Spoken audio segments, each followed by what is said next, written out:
Hey there, Amplifiers. Kenny Harper here, and I've got a guest that I'm excited to have on because he has great experience, knowledge, and has helped provide transformation to so many different people around the country. The impact that he has in the industry of contractors and construction is tremendous. And he's here today. He's talking about what he's developed to solve one of the top challenges for the people in his industry. So, welcome to Growth Amplifiers, David Lupberger. Thank you, Kenny. I appreciate it.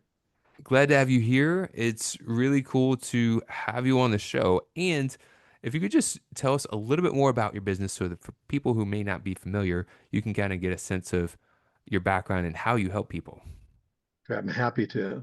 I'm a former full service building contractor, did it for 25 years. And at a certain point, it's time to try something else. So about 15 years ago, I transitioned into business consulting and coaching and reviewing with less experienced contractors the learning curve. And basically, based on my experience, I can shorten their learning curve. Everything from how to qualify buyers, moving through the sales process, moving to contract and into production, documenting every step in that process. And as I've been doing this for several years, I now see a lot of gray hair or no hair in the meetings that I do. So I'm also working with people on their business transition and succession plan, which is really, and there's very little education, which is how do you take a construction business and monetize and create a transferable asset? And so it's really where my age has become a benefit because I understand where people are coming from and I can review with them. Where do you want to go? What's important? And how do we get there?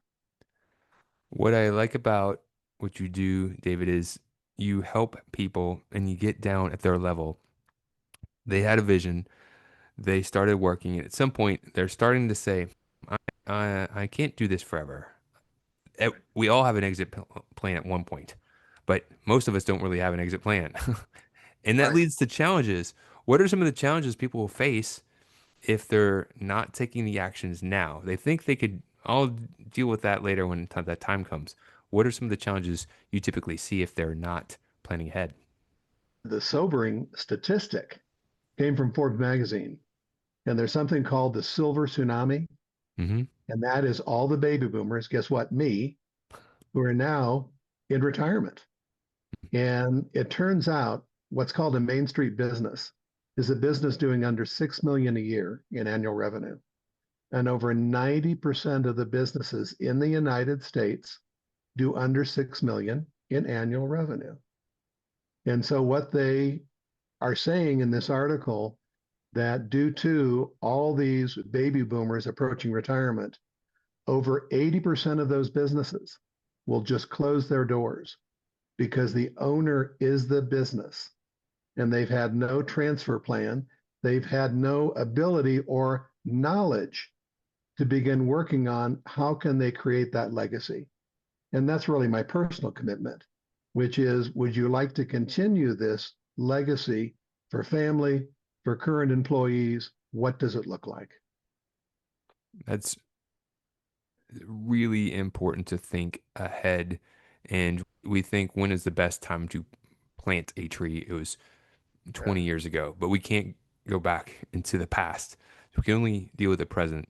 Yeah. And so it's better late than never. So right now, if you don't have a plan, and you might even be thinking, I've got 5, 10, 15, 20 years, why not have a plan so that all the actions that you're taking are helping guide you to where you want to go versus waiting till that later time and then scrambling because life throws those curveballs and things get in the way. Speaking of which, what do you what do you believe is the biggest challenge that most people in the industry that you help experience that's preventing them from working on their business and their future trajectories? It's probably simply like any small business. They're too busy working in the business. And they've done this for 10, 20, even 30 years. And basically, they've grown these businesses from birth.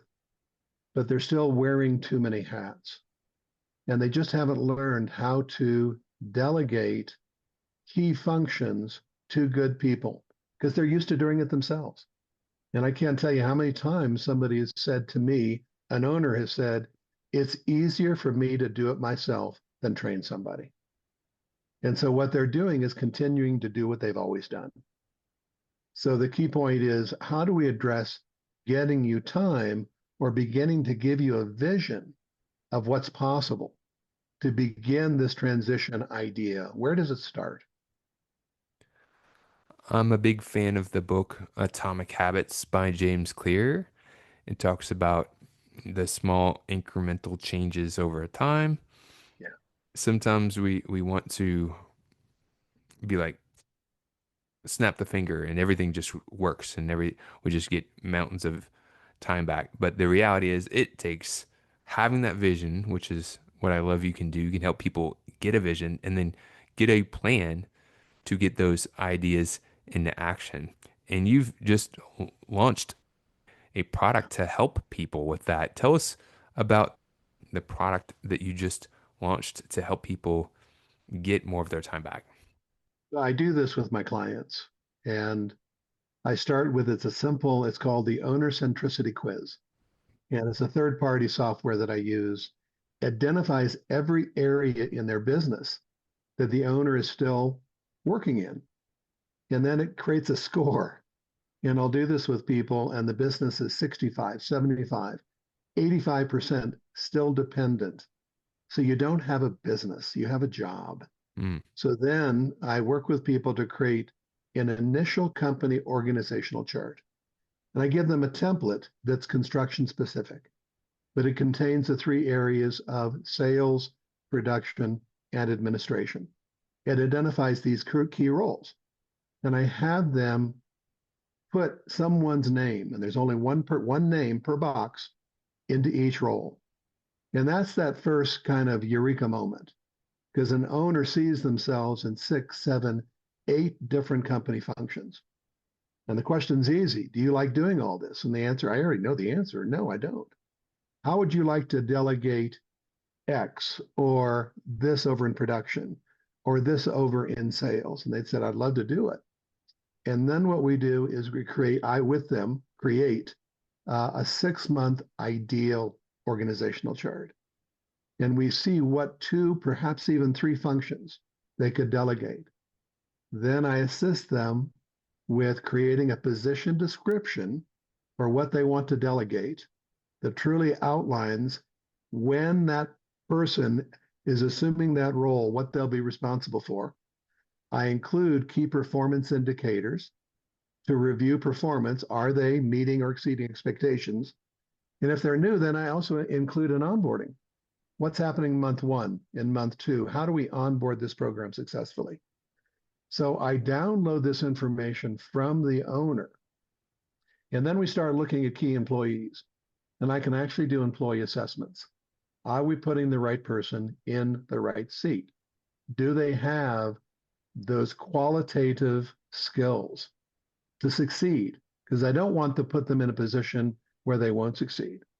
So there's a process I can do this. And so if we're really looking at a transition strategy, what can we do the first 6 months? Maybe there's 2 functions we delegate. Let's do it again. Simply rinse and repeat. So then we do 2 more functions the following 6 months. I can continue doing this. And you mentioned creating a plan because one thing is to create a plan for people who have a goal, but what happens when the plans don't go according to plan? So I also have something called the business continuity plan, which in case of accident or illness, how have we created some knowledge base? How have we duplicated your efforts, never with one person, with 3 people? How do we begin looking at if something happened to you? How do we sustain the business? What do people have to learn? And who are those people that we can create this duplicate effort with? And look, this makes the owner feel better. It makes employees feel better because anybody thinks, gosh, if something happened to the owner, in many cases, the business is done. And what I would have listeners think about is to get past the familiarity fallacy. The what? Yeah. The familiarity fallacy. Here's the thing I've seen a lot. And I just talked to a lovely lady this morning who she knows things. She's heard of things. She's like, I already know the things I need to do. I was like, that's great. Are you doing them? No. Doesn't matter what you know, it matters if you're doing it. More importantly, do you have the results? And I'll encourage you, if you have that experience, check the ego, humble yourself to get fresh perspective. Sometimes we can just feel like we want to do things on our own. We're out there, we're building things, we have knowledge, we know things that need to be done. But it takes strength and courage to admit, hey, I actually do better with a little bit of help, with having a little bit of coach, with having someone who could see my blind spots, Right. someone who can help hold me accountable and push me to take the things that I've been kicking the can on and put them into action. David, if people were interested in saying, I've been talking about getting an exit plan for a while. I've been talking about having a contingency plan or something to build my legacy, but I don't have it documented. I don't have it being acted upon. It continues to get pushed further and further down. Where could they go and what should they do to learn more about you and some of the resources that you have to offer? So my name, David Lupberger, and David Lupberger, sorry, email address, David at davidlupberger.com, but probably the website. And it's www.contractortransitionstrategies.com. Now, here's the key point. I work with contractors because I know the industries, but at the same time, every small business owner is dealing with this. The steps for transitioning are the same. Basically, how do you remove yourselves from day to day operations? When I do that successfully, I've created a transferable asset. So basically, contractortransitionstrategies.com. You want a phone number? It's your discretion. 303 442 3702. And look, everything I do is relationship based, and I can't emphasize that enough, which is each one of these plans is really customized. What are people trying to do? What's their timetable? And there's just a variety of personal interests that come to play. But that's why this is so interesting and so engaging. Every single one is different. Excellent. So, my suggestion, if you do nothing else, go to the website and take one of these complimentary assessments. You can give some fresh perspective on where you're at compared to where you want to go. Well, It I doesn't, mentioned when if you go to contractortransitionstrategies.com, there's an exit readiness survey. Doesn't take long, 15 minutes, and it highlights the areas that need attention. yes.